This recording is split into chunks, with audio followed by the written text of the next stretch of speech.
Trolling గురించి ఇప్పటిదాకా రకరకాల మాటలు వినే ఉంటాం. ట్రోలింగ్ వల్ల తాము బాధపడ్డామని కొందరు చెబితే, ఇంట్లో వాళ్ళు బాధపడ్డారని ఇంకొందరు అనేవారు. అయినా వాటిని అసలు పట్టించుకోవటం మానేశానని మరికొందరు స్టేట్మెంట్లు ఇచ్చేవారు. కానీ ఇప్పుడు పూజా హెగ్డే అన్న మాటలు మాత్రం ఇన్స్టంట్గా వైరల్ అవుతున్నాయి. ట్రోలింగ్ గురించి ఓపెన్ అయ్యారు పూజా హెగ్డే.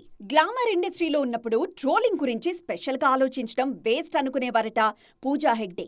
అయితే తన ఎదుగుదలను అడ్డుకోవడం కోసం కొందరు కోట్ల రూపాయలు ఖర్చు చేసి ట్రోలింగ్ చేయించారని అర్థమైందంటున్నారు ఈ బ్యూటీ. ఆ ట్రోలింగ్ని ఆపేయాలంటే డబ్బు ఖర్చు పెట్టాలని తనను కొందరు కోరారని చెబుతున్నారు పూజా హెగ్డే. అయితే తాను ఎవ్వరికీ చెడు చేయనప్పుడు తనపై ఇలా అవాస్తవాలెందుకు ప్రచారం చేస్తున్నారో అర్థమయ్యేది కాదన్నారు. చెయ్యని తప్పుకు ఖర్చు పెట్టడం ఎందుకని తాను సైలెంట్ అయ్యానని చెప్పుకొచ్చారు ఈ బ్యూటీ. ప్రస్తుతం క్రేజీ ప్రాజెక్టులతో బిజీ అవుతున్నారు సిల్వర్ స్క్రీన్ అరవింద.